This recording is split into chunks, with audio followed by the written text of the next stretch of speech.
ओम नमो भगवते वासुदेवाय। ओम नमो भगवते वासुदेवाय। ओम नमो भगवते वासुदेवाय।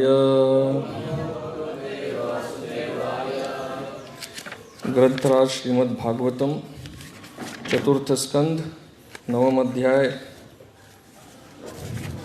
चतुर्थ श्लोक।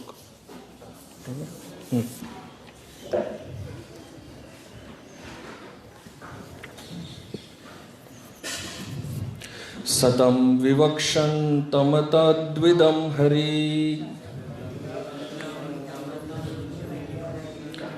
ज्ञात्वास्य सर्वस्य च हृद्यवस्थितः कृताञ्जलिं ब्रह्ममयेन कम्बुना परस्पर्शबालं कृपया कपोले।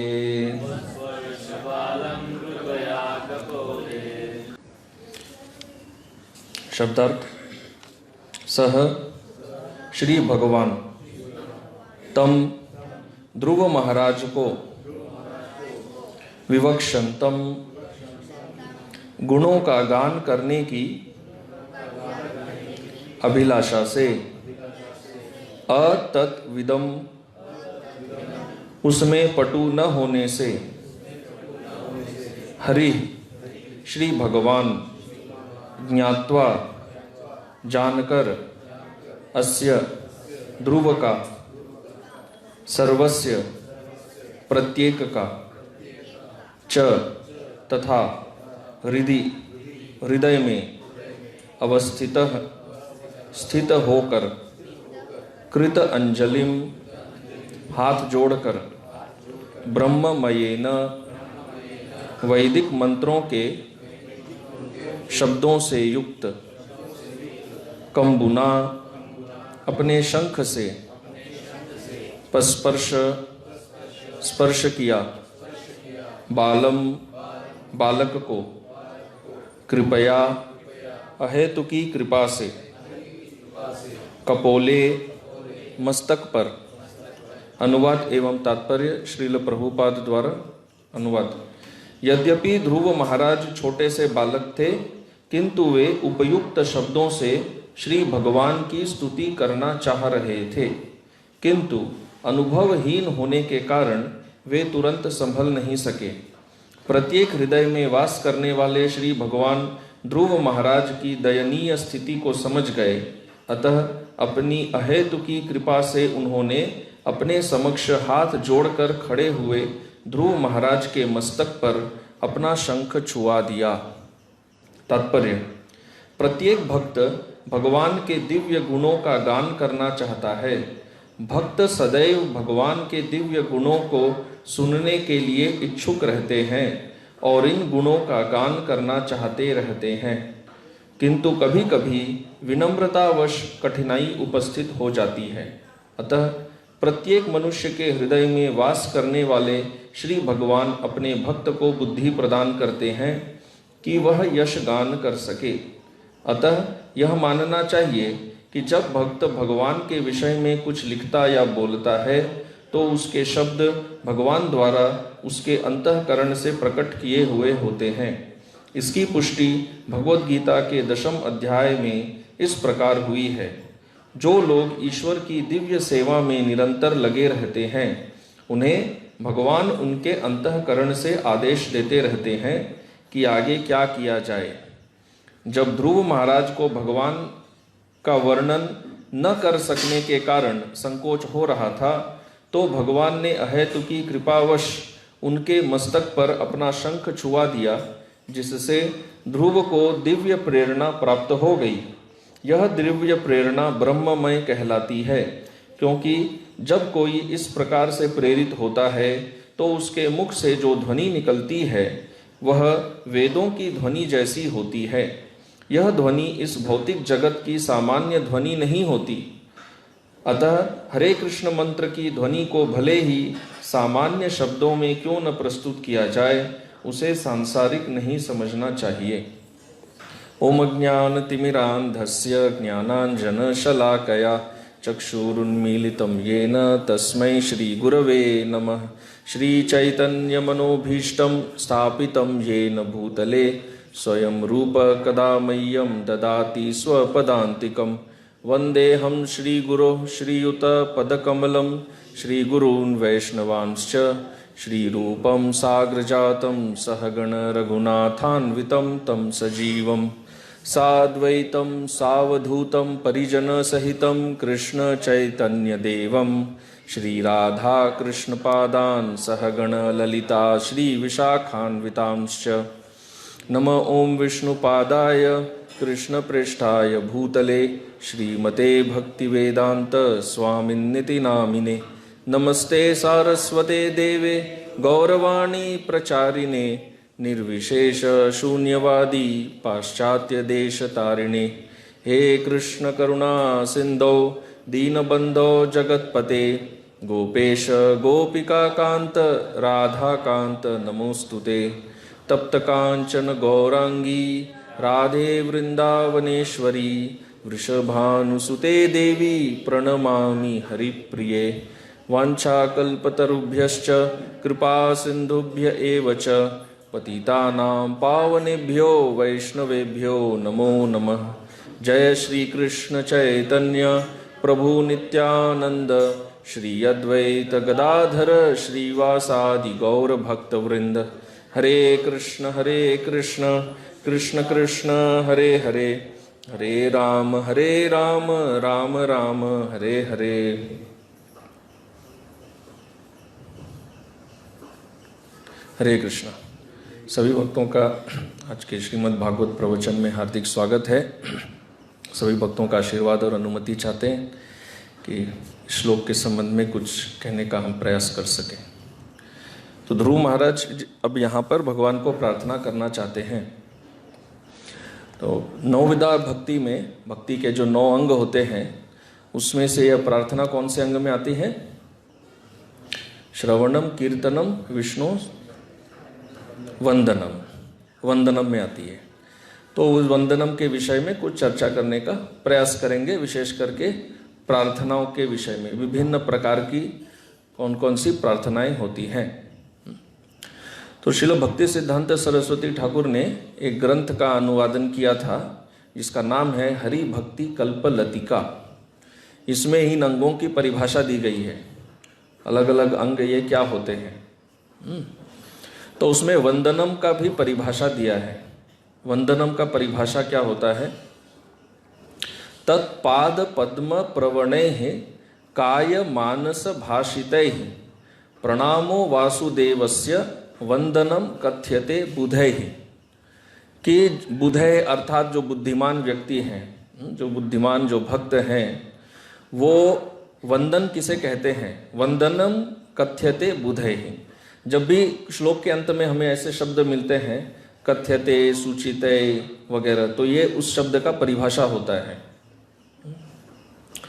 तो वंदन का परिभाषा क्या है कि वासुदेवस्य, वासुदेव के पाद पद्म में, उनके चरण कमल में प्रवणे ही प्रणत प्रणाम करते हुए काय मानस भाषित है। 3 प्रकार से जो प्रणाम करते हैं। कौन से 3 प्रकार? काय अर्थात शरीर, मानस अर्थात मन, और भाषा अर्थात वाक्य। मन, शरीर से, मन से और वचन से, इन तीनों से जो भगवान श्री वासुदेव के चरण कमल में शरणागति भाव से उनको जो प्रणाम करते हैं, इसको वंदना कहते हैं। तो शरीर से प्रणाम कैसे करते हैं? दंडवत प्रणाम करके, दंडवत करना। तो दंडवत करने का क्या गुणगान, बहुत गुणगान किया गया है। दंडवत करने का क्या लाभ होता है? मन से तो प्रणाम करते हैं और वाक्य से प्रणाम। तो वाक्य से भगवान को हम कैसे प्रणाम करते हैं? प्रार्थना, स्तुति इत्यादि, ये वाक्य से होता है। तो इसके विषय में थोड़ा चर्चा करेंगे। तो अच्छा, अभी जब नवदा भक्ति में एक अंग होता है अर्चनम, है ना। अर्चन में ये सब आते हैं या नहीं आते हैं? प्रणाम करना, प्रार्थना करना, ये सब अर्चन में आ जाते हैं ना। तो जीव गोस्वामी कहते हैं कि जब अर्चन में ये वंदन वगैरह सब आ जाता है तो इसको अलग से देने का क्या कारण है? नवदा भक्ति में ये वंदनम को अलग से इसकी गणना क्यों करनी है, क्या आवश्यकता है?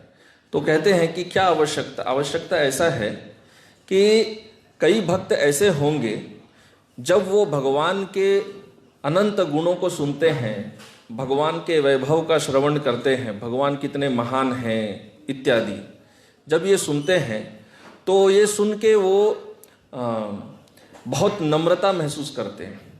हाँ, और उनका ये भाव होता है कि मैं इतना पतित हूँ, मैं भगवान की सेवा कैसे कर सकता हूँ। तो हम लोग भी देखते हैं भक्त समाज में दो तरह से पेश आते हैं। कोई भक्त ऐसे होंगे जो सेवा से भागने के लिए ऐसा कहेंगे कि प्रभु जी हम इतने पतित हैं, हम कैसे सेवा कर सकते हैं, एक तो वो हो सकता है। और कई भक्त ऐसे भी होंगे जो वास्तव में स्वयं इतना नम्र हैं कि वो समझते हैं कि हम भगवान की सेवा करने के लायक नहीं हैं, हम भगवान के सामने भी कैसे जा सकते हैं, सेवा करना तो बहुत बड़ी बात है।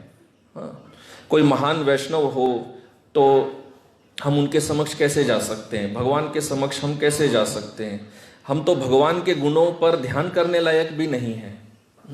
तो वो वास्तविक नम्रता से भी होती है, या कोई व्यक्ति उसे भागने के लिए भी कर सकता है। जो भागने के लिए करता है वो सबका यहाँ चर्चा नहीं कर रहे हैं। जो वास्तव में नम्रता जिनमें भाव होता है और ये समझते हैं कि हम इतने पतित हैं कि भगवान के सम्मुख जाने के हम लायक ही नहीं है, तो वो अर्चन नहीं कर सकते ना, क्योंकि वो तो स्वयं को इतना पतित मान रहे हैं कि हम भगवान की सेवा कर ही नहीं सकते, वो भगवान पर ध्यान वगैरह भी नहीं कर सकते। तो जीव गोस्वामी कहते हैं ऐसे जो भक्त होते हैं जो नम्रतावश स्वयं को भगवान के अर्चन के लायक नहीं समझते, ये भक्त कौन सा अंग का पालन करते हैं? वंदना। ऐसे भक्त, क्योंकि जो वंदना है उसमें डायरेक्ट भगवान के सामने जाने की तो आवश्यकता नहीं है ना। कोई व्यक्ति एक वन में बैठा बैठा भी भगवान का स्तुति कर सकता है, वंदना कर सकता है, उसमें कोई समस्या नहीं है। तो जीव गोस्वामी कहते हैं ऐसे जो भक्त होते हैं वो अपना संपूर्ण ध्यान वंदना में लगा देते हैं। अन्य भक्त भी करते हैं, कोई भी भक्त ऐसा नहीं है कि किसी भक्त को एकमात्र लिंग जो भक्ति का अंग है उसी का पालन करना है, परंतु एक अंग भी अपने आप में परफेक्ट करने के लिए पर्याप्त है। लेकिन प्रभुपाद जी ने हमें जैसा प्रोग्राम दिया है उसमें सब कुछ है, पूरा कॉम्बिने मिक्स है, वैरायटी है। तो ये भक्त भगवान का वंदना में अपना पूरा ध्यान जो है वो लगा देते हैं और केवल मात्र भगवान की वंदना करके ही वो शुद्ध हो जाते हैं, वो उनका भक्ति जो है पूरा परफेक्ट हो जाता है, सिद्ध हो जाते हैं। तो फिर उदाहरण देते हैं कि श्रीमद् भागवत में इतने सारे वंदना है, प्रार्थनाएं हैं, तो सबसे श्रेष्ठ जो प्रार्थना है जिसमें ये वंदन के बारे में भी बताया गया है वो कौन सा है? परफेक्ट प्रार्थना जो ब्रह्मा जी करते हैं 14वें अध्याय में, भगवान को बहुत प्रसिद्ध है। तत्तेनु कंपाम सुसमीक्षमाणो भुंजान एवात्म कृतम विपाकम हृद्वाग वपुर्भिर विदधन नमस्ते जीवेत यो मुक्ति पदेश दाय भाग। तो यहां पर ये वंदनम भी आता है। कैसे? ब्रह्मा जी कह रहे हैं कि हे प्रभु, जो व्यक्ति अपने विगत दुष्कर्मों के फलों को धैर्य पूर्वक सहते हुए तथा अपने मन वाणी शरीर से आपको नमस्कार करता है, तो यहाँ पे वंदनम आ गया, क्योंकि वंदनम का यही तो परिभाषा है, मन वाणी शरीर से जो भगवान को प्रणाम करता है वह वंदनम है अंग। लेकिन मन वाणी शरीर से नमस्कार तभी कर पाएंगे जब अपने कर्म फलों को सहन करेंगे, नहीं तो हमारे जो कर्म फल हैं वही दिमाग में घूमते रहेंगे कि मेरे साथ ऐसा हो रहा है, मेरे साथ वैसा हो रहा है, ये क्यों है, वो क्यों है। तो मन में एक समय पर एक ही विचार आ सकता है ना, इतना बड़ा कोई इंटेल मल्टीकोर प्रोसेसर तो नहीं है कि एक साथ सब कुछ कर रहे हैं। मन के एक भाग से वंदनम कर रहे हैं, एक भाग से अर्चनम कर रहे हैं, एक भाग से श्रवणम भी कर रहे हैं, कीर्तनम भी कर रहे हैं। हालांकि हम लोग करते हैं, हम लोग का भक्तों का कई बार मल्टी प्रोसेसर रहता है, एक हाथ से जप, एक हाथ से मोबाइल में प्रवचन सुनना और सामने किताब भी पढ़ना। हाँ, तो हमारा वो एकदम हाईएस्ट लेवल का प्रोसेसर है जो एक साथ सारे अंग जो है पालन करता रहता है। पर अगर हम ध्यान से सोचेंगे एक क्षण में, एट एनी इंस्टेंट, वास्तव में मन एक ही चीज पर ध्यान दे रहा है। किसी भी at any given point of time एक क्षण में वो एक ही चीज पर ध्यान दे रहा है। हमको लगता है कि हम एक साथ मल्टीटास्किंग कर रहे हैं, मल्टीटास्किंग नहीं कर रहे हैं। क्षण क्षण में एक से दूसरा, दूसरे से तीसरे में जंप मार रहे हैं। और वो जंप मारने के कारण क्या होता है, मन विचलित हो जाता है, वो किसी भी एक चीज को ध्यान से नहीं कर पाता है। इसलिए सब कुछ करके भी मन वो फ्रस्ट्रेट ही रहता है, उसमें रस नहीं लगता। कि रस तब आएगा जब उसी पर ध्यान केंद्रित करेंगे, उस पर जंप मारते रहेंगे तो रस कहाँ से आने वाला है, वो होता नहीं है। तो खैर ब्रह्मा जी यहाँ कह रहे हैं, मन वाणी शरीर से नमस्कार करता है, सत्य निष्ठा से आपकी अहेतुकी कृपा प्रदत्त किए जाने की प्रतीक्षा करता है। भगवान की कृपा की प्रतीक्षा करता है, अपने कर्म फलों को धैर्य से सहन करता है। ऐसा व्यक्ति अवश्य ही मोक्ष का भागी है। मुक्ति पदेश धायबाक, मुक्ति, तो यहाँ पर मुक्ति का वास्तव में अर्थ है भगवत प्रेम, वह उसका अधिकारी बन जाता है। तो यह है वंदनम, ऐसे भगवान को प्रणाम करना मन से, वाणी से और शरीर से। तो जो वाणी से करते हैं, अभी हम लोग उसी का थोड़ा चर्चा करेंगे। तो भक्ति रसामृत सिंधु में श्रील रूप गोस्वामी इसको क्या कहते हैं, विज्ञप्ति। साधारण तौर पर हम लोग विज्ञापन मतलब क्या समझते हैं, एडवर्टाइजमेंट। अपना जो प्रोडक्ट है, जो भी हमारा प्रोडक्ट है, उसको जन जन को उसको दिखाना, उसमें ये समाचार देना कि हमारा ये प्रोडक्ट है, इसमें ये खूबी है वगैरह, विज्ञापित करना। पर वास्तव में ये विज्ञापन क्या है, वास्तव में विज्ञप्ति क्या होती है? तो श्रील रूप गोस्वामी स्कंद पुराण से कहते हैं, हरिम उद्देश्य यत् किंचित कृतम विज्ञापनम गिरा मोक्ष द्वारा गलान मोक्षस्तेनैव विहितस्तव। कि श्री हरि को उद्देश्य करके, पहली बात तो ये विज्ञप्ति किनके लिए होती है, भगवान श्री हरि के लिए, कोई अन्य व्यक्ति के लिए नहीं। भगवान श्री हरि को उद्देश्य करके, हे भक्त तुमने वाणी के द्वारा जो विज्ञापन किया है, तो यहां पर विज्ञापन मतलब प्रार्थना। हाँ, पर आधुनिक समाज में विज्ञापन पूरा उल्टा है। वो सामने वाले को हमारा चीज चाहिए ही नहीं, लेकिन उसके ऊपर थोपा जाता है। पर यहाँ पे विज्ञापन क्या है, भगवान के समक्ष अपना भाव को प्रस्तुत करना वाणी के द्वारा, वो विज्ञापन है। जो विज्ञापन किया है उससे क्या होता है, तो बहुत सुंदर तरह से समझाते हैं कि मान लीजिए मोक्ष जो है वो एक द्वार है जिससे भक्त भगवत धाम में प्रवेश करेगा, लेकिन इस द्वार में, ये द्वार जो है बंद है और इसमें एक ताला लगा हुआ है। तो यहाँ पर कह रहे हैं कि जब हम भगवान के समक्ष वाणी से विज्ञापन करते हैं, अपना भाव व्यक्त करते हैं, इस दरवाजे का जो ताला है उस ताले का ही मोक्ष हो जाता है। उस ताले का मोक्ष हो जाने का अर्थ क्या है कि वो ताला खुल जाता है। लेकिन शास्त्र जो है वो ऐसे काव्यात्मक भाषा में कहते हैं, इससे हमको अच्छे से याद रहता है कि भक्त का मोक्ष हो जाने मतलब मोक्ष का दरवाजे पर जो ताला लगा है उस ताले का ही भगवान मोक्ष कर देते हैं, वो ताला खुल जाता है। अर्थात केवल भगवान के समक्ष अपने भाव का विज्ञापन करने से, उनसे प्रार्थना करने से ही मोक्ष के द्वार खुल जाते हैं। तो प्रार्थना में इतनी शक्ति होती है।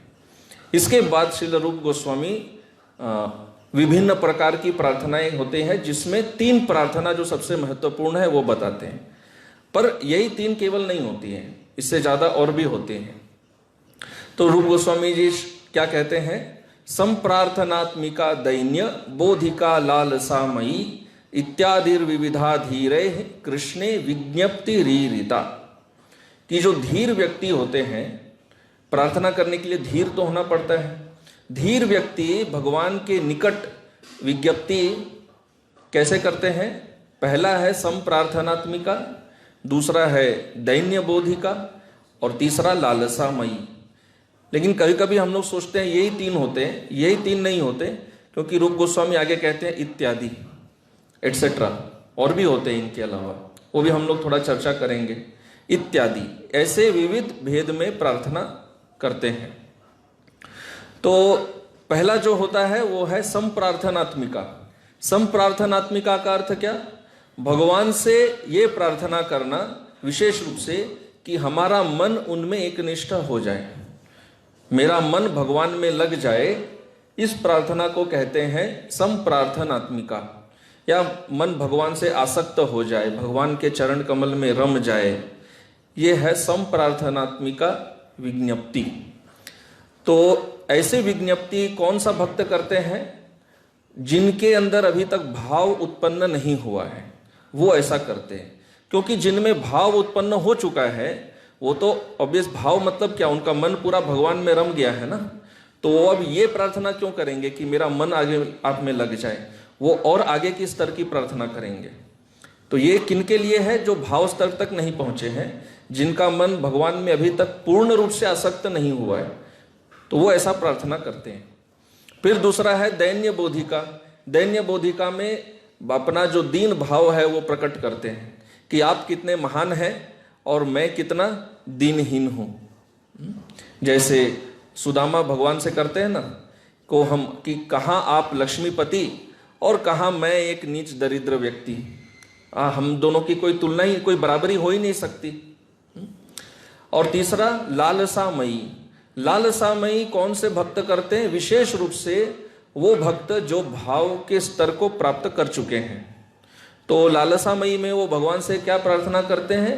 अपनी इच्छा अनुसार एक विशेष सेवा, कि जो भी अपना इच्छा है, अपने हृदय की इच्छा है, उससे एक विशेष सेवा भगवान से मांगते हैं कि ये मुझे चाहिए, ये उनका लालसा होता है।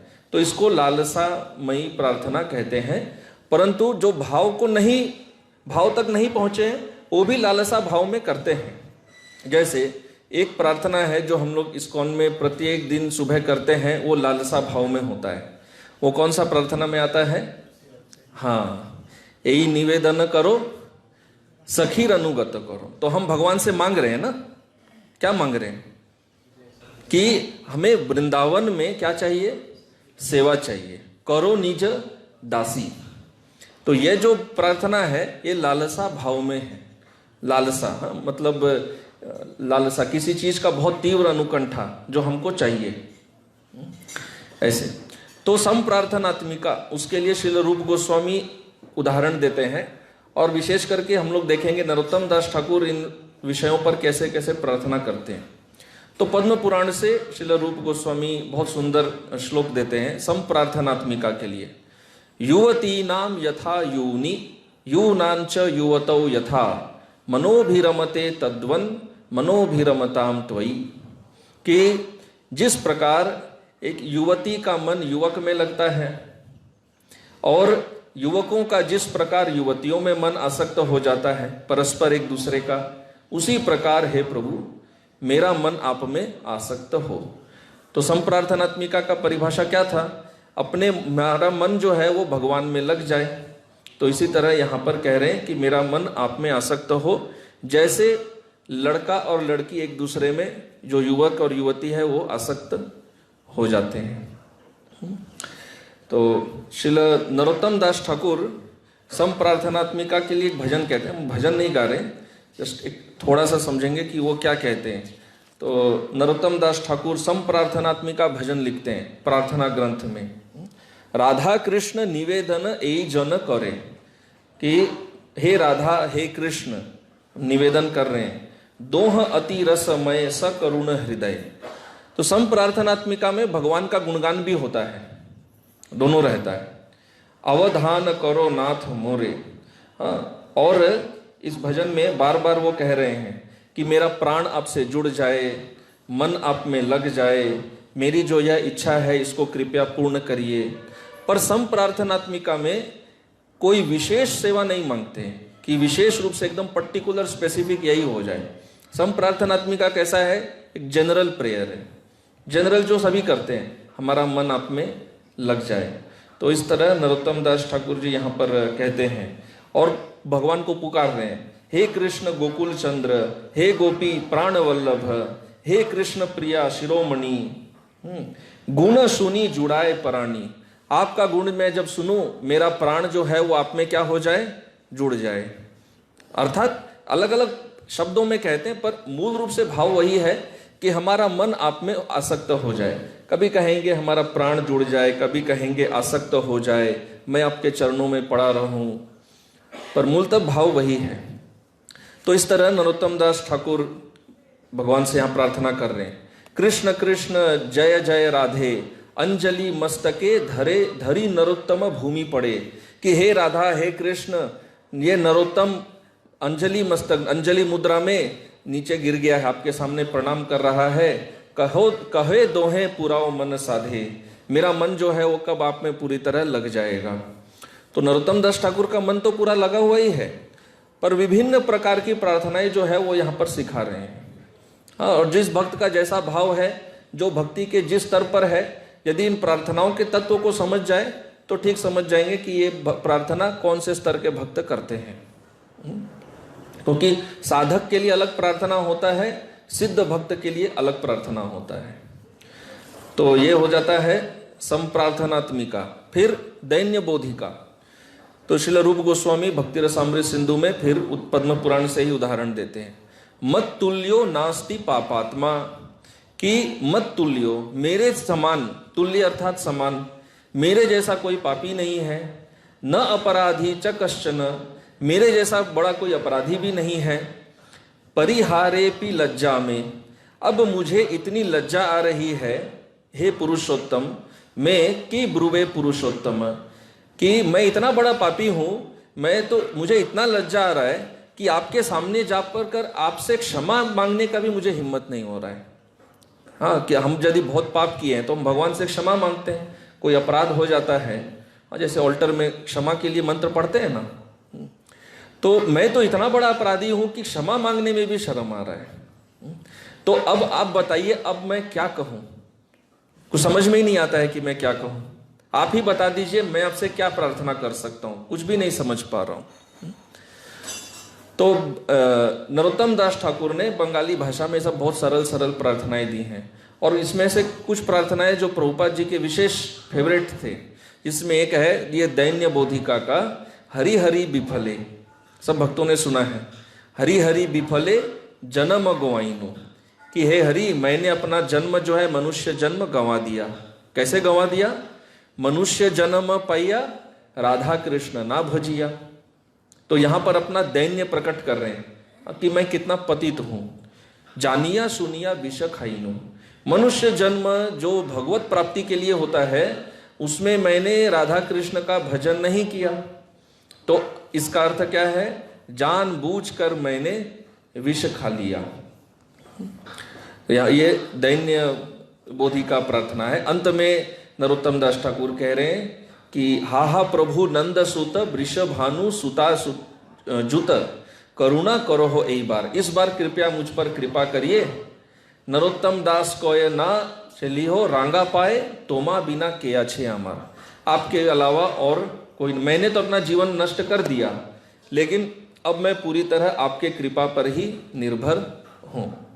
लेकिन ये प्रार्थनाओं का सही भाव जो है वो समझ लेना चाहिए। इन प्रार्थनाओं को ऐसे कोई लाइसेंस नहीं बनाना चाहिए कि हाँ, अगर हमने जीवन गंवा भी दिया क्या फर्क पड़ता है, हम अंत में भगवान से प्रार्थना कर लेंगे, और भगवान को तो प्रार्थना सुनते हैं, भगवान हमारा प्रार्थना सुनेंगे। हाँ, भगवान भावग्राही है, लेकिन बहुत चालाकों के चालाक भी हैं। भगवान सब कुछ है, भगवान को कृपा करना अच्छा लगता है, लेकिन भगवान को गेम खेलना भी अच्छा लगता है। भगवान में महाभारत में सब कुछ किया है।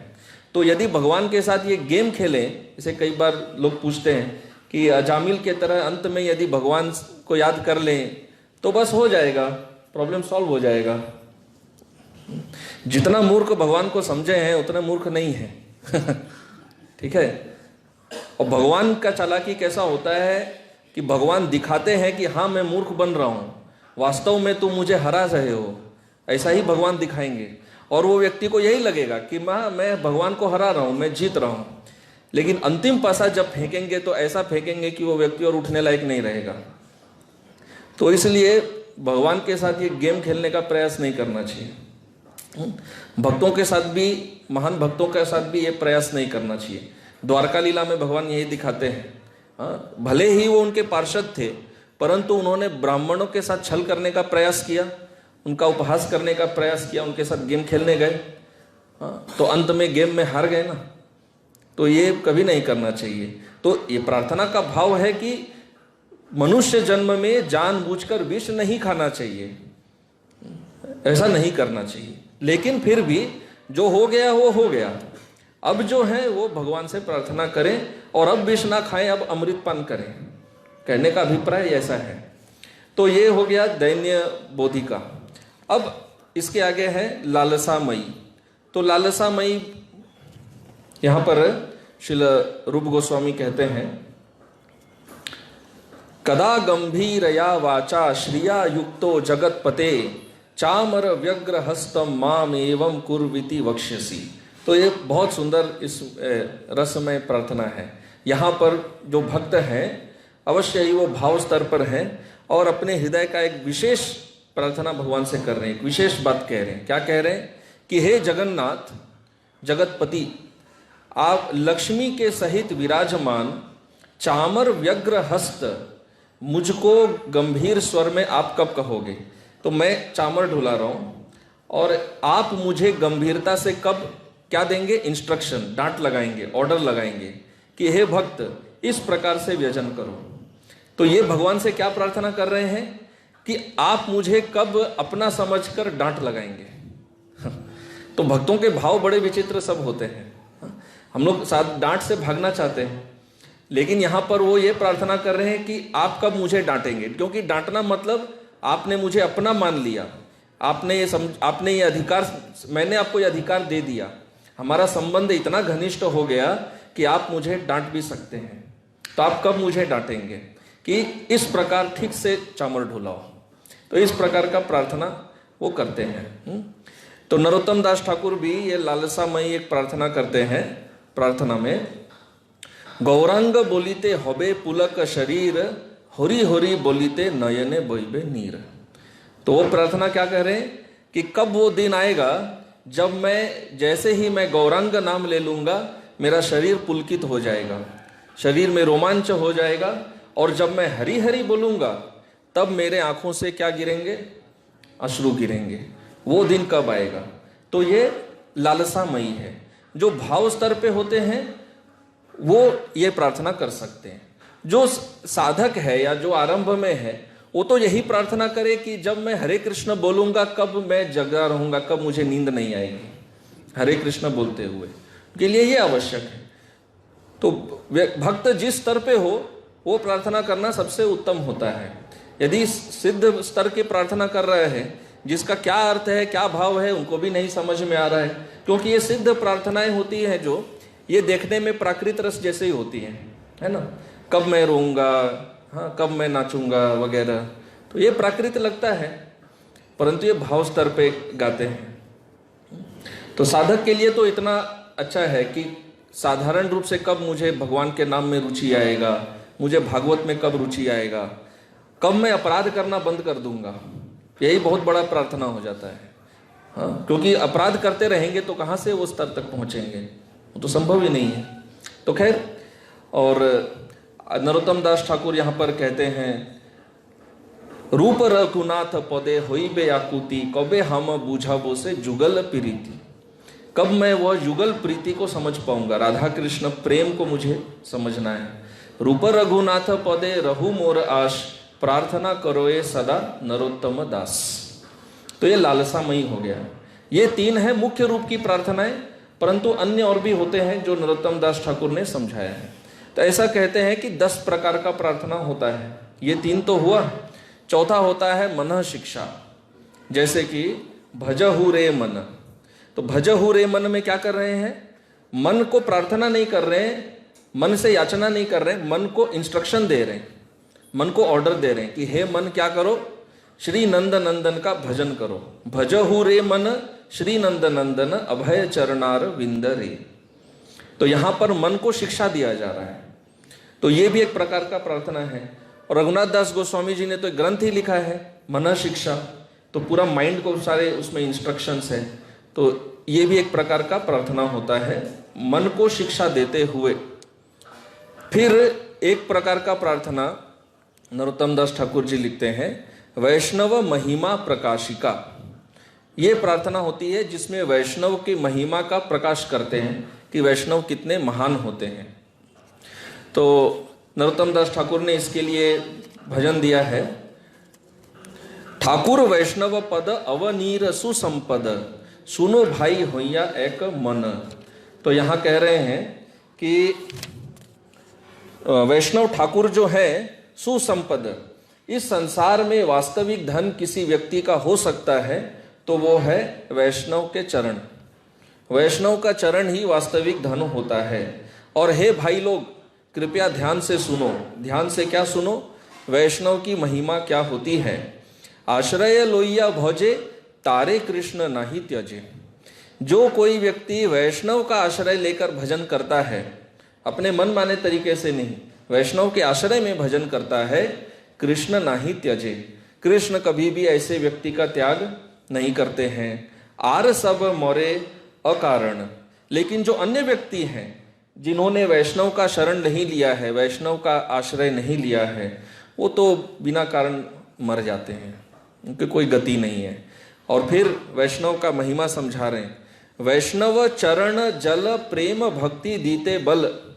वैष्णव के चरणों में इतनी शक्ति है कि वो प्रेम भक्ति दे सकते हैं। हाँ, और वैष्णव के चरण का जल, चरणामृत जो है वैष्णव का, वो इतना शक्तिशाली होता है। आर कहो न है बलवंत। किसी भी अन्य पदार्थ में इतनी शक्ति नहीं है जो वैष्णव के चरणामृत में है। वो कृष्ण भक्त प्रेम दे सकती है। वैष्णव चरण रेणु मस्तके भूषण बिनु, आर नाही भूषणेर अंत। कि वैष्णव का चरण धूली जो है, उसको यदि मस्तक पर धारण नहीं किए, आर नाही भूषणेर अंत, उसको धारण नहीं किए तो बाकी जो अलंकार धारण किए उनसा क्या लाभ है। वो सब बोझ है शरीर पर। जितने अलंकार, जितने सजावट है, वो सब तो बोझ है। वो अहंकार को बढ़ाते हैं। तो शरीर का वास्तविक सजावट क्या है, वास्तविक अलंकार क्या है? वैष्णव के चरण का धूली, वो सजावट है। वो हमें मुक्त करते हैं। मुक्त ही नहीं, कृष्ण प्रेम दे देते हैं। तो इस तरह से यहाँ पर नरोत्तम दास ठाकुर बहुत सुंदर से वर्णन कर रहे हैं और आगे तुलना करते हैं। तीर्थों का जल, वैष्णव का चरणामृत बहुत सुंदर से समझाते हैं। फिर एक और प्रकार की प्रार्थना होती है, श्री गुरु वैष्णव विज्ञप्ति रूप। यहाँ पर विशेष रूप से गुरु से विज्ञप्ति करते हैं। जैसे कि हमने सुना है, गुरुदेव कृपा बिंदु दिया, है ना। गुरुदेव कृपा बिंदु दिया, कहो एई दासे, तृणापेखा अतिहीन। और उसमें क्या कहते हैं कि हे गुरुदेव, मैं अकेला जो है, एकाकी ना ही पाए बल, अकेला मुझे भजन में बल नहीं मिलता है। हाँ? तो नरोत्तम दास ठाकुर भी लिखते हैं, ठाकुर वैष्णव गण कोरी एई निवेदन, मो बड़ो अधम दुराचार। कि मैं वैष्णवों से विज्ञप्ति, पहला था वैष्णव का महिमा प्रकाश, उसमें वैष्णव से प्रार्थना नहीं कर रहे हैं, बस वैष्णव का गुणगान कर रहे हैं। और यहाँ पर वैष्णव से प्रार्थना करते हैं कि मैं बड़ा अधम दुराचारी हूँ, दारुण संसार निधि, इस संसार रूपी सागर में डूबाई लो विधि, मैं डूब चुका हूँ। केशे धोरी मोरे करो पार, मेरे बाल पकड़कर मुझे यहाँ से खींच के ले जाइए। हाँ? तो इस तरह से वैष्णव से प्रार्थना। और भी कई प्रार्थनाएं हैं जो वैष्णवों से होती है। फिर इसके बाद एक प्रार्थना कहते हैं, श्री धाम वासे लिप्सात्मिका। ये प्रार्थना क्या होती है? धामवास की इच्छामयी प्रार्थना, कि कब मुझे धामवास मिलेगा, कब मैं वृंदावन में रहूंगा।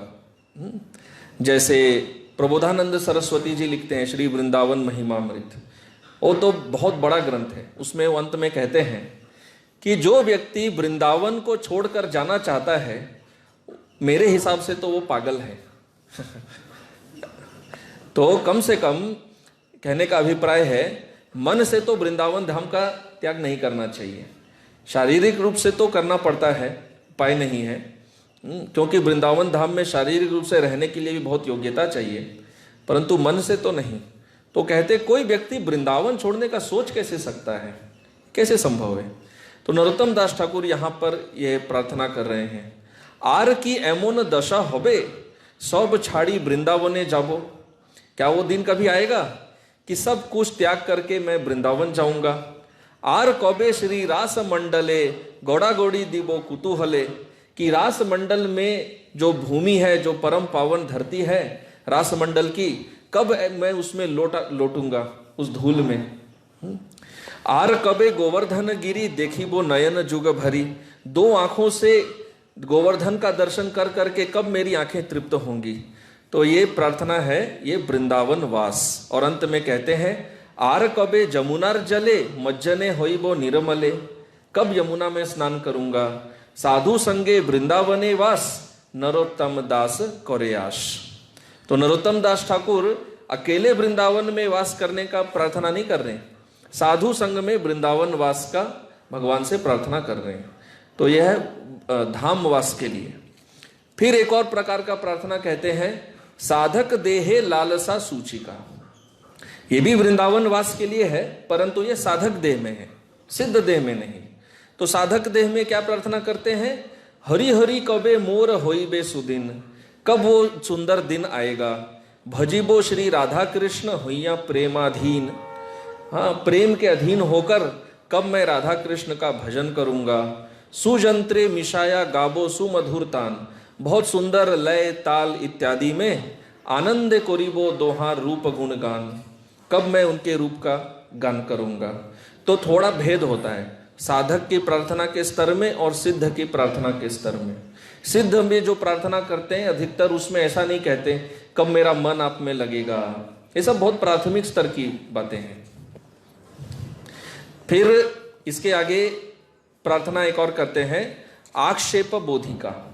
आक्षेप बोधिका कैसा प्रार्थना होता है, पश्चाताप। इसमें केवल स्वयं के कुकर्मों पर, पूर्वकृत कुकर्मों पर पश्चाताप करते हैं। जैसे भक्ति विनोद ठाकुर कहते हैं ना, हमारा जीवन सदा पापे रत, कि मेरा जीवन सदैव पाप में लिप्त रहा। और उसमें सब, इसमें सब जो एक भौतिक चित्तवादी पुरुष कुकर्म करता है, झूठ बोलता है इत्यादि सब करता है, स्वयं को उनके स्थान पर रखकर वो कह के दिखा रहे हैं, तो उनके लिए नहीं है। तो नरोत्तम दास ठाकुर कहते हैं आक्षेप बोधिका। ये प्रभुपाद जी का और एक फेवरेट भजन जिसमें उन्होंने तात्पर्य भी लिखा, गोरा पहू ना भजिया मोइनू प्रेम रतन धन हेलाए हराइनू, कि मैंने गौरांग के चरणों का भजन नहीं किया, इसलिए प्रेम रतन धन जो है वो मैंने खो दिया। अधने जतन कोरी धन त्यागिनु, अधने जतन कोरी, जो धन नहीं है उसको तो जतन से बहुत संभाल कर रखा, जो वास्तविक धन नहीं है, जो प्राकृत धन है। और जो ये चिन्मय जो धन है, जो है भगवत प्रेम, उसको तो त्याग दिया। आपन कर्म दोषे आपनी डूबीनु, पर मैं दूसरों को दोष नहीं दे सकता। मैं जो इस डूब गया हूं, इस पाप के समुद्र में मैं जो डूबा हूं कर्म फल में, इसके लिए कोई और दोषी नहीं है। कौन है, आपन कर्म दोषे। हाँ, मैं इतना बड़ा कुकर्मी हूं, केवल और केवल मात्र मैं ही दोषी हूं अपने आप को डुबाने का। तो ये बहुत बढ़िया यहाँ पर शिक्षा दे रहे हैं। जब व्यक्ति अपने आप को दोषी ठहराना आरंभ कर देगा, दूसरों को दोष देना छोड़ देगा, तो भक्ति के पथ में काफी कुछ प्रगति तो उसी से हो जाएगी। जब तक अन्यों को दोष देते रहेंगे कि मैं भक्ति क्यों नहीं कर पा रहा हूं, मेरे पास धन नहीं है, देखो इन लोगों के पास धन है, ये कितना भक्ति करते हैं, मैं भक्ति क्यों कर नहीं पा रहा हूं, मेरी पत्नी साथ नहीं देती है, इसकी पत्नी कितना साथ देती है, वो कितना अच्छा भक्ति कर रही है, मैं क्यों जप नहीं कर पा रहा हूं, जप के समय बच्चे चिल्लाते रहते हैं।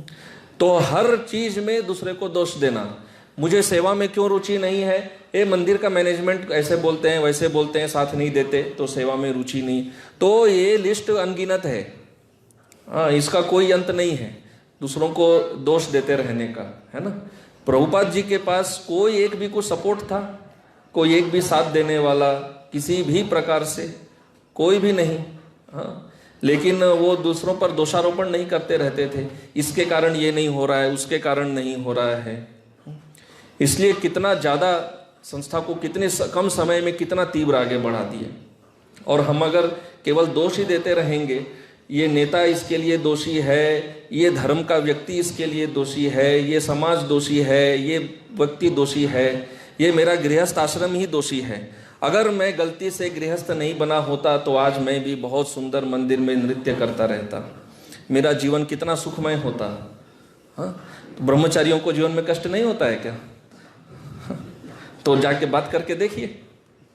हाँ, या कोई व्यक्ति ब्रह्मचारी आश्रम में है, उसको लगेगा अरे ये गृहस्थ का कितना अच्छा है, फुल इंडिपेंडेंट लाइफ है, जब चाहे पढ़ सकते हैं, जब चाहे जो कर सकते हैं, जब चाहे। उनसे जाके पूछिए कितना वो चाह के हिसाब से कर पाते हैं। तो ये दोषारोप यहाँ कह रहे हैं, आपन कर्म दोषने आपी डूबीनो, मेरे कर्मों के कारण ही मैं डूबा हूं, मैं ही दोषी हूं। तो इस प्रकार से अलग अलग तरह की प्रार्थनाएं होती हैं। आगे ध्रुव महाराज की प्रार्थनाएं आएंगी, तो ये तत्व के हिसाब से हम वो एनालाइज कर सकते हैं। जैसे ध्रुव महाराज कहेंगे कि मैं तो कांच के टुकड़े के पीछे भाग रहा था, तो दैन्य बोधिका है, अपना दैन्य प्रकट कर रहे हैं इत्यादि। ऐसे यहाँ पर विराम देते हैं। बहुत बहुत धन्यवाद। श्रील प्रभुपाद की जय। ग्रंथराज श्रीमद् भागवतम की जय। गौर प्रेमानंदे। हरि हरि बोल।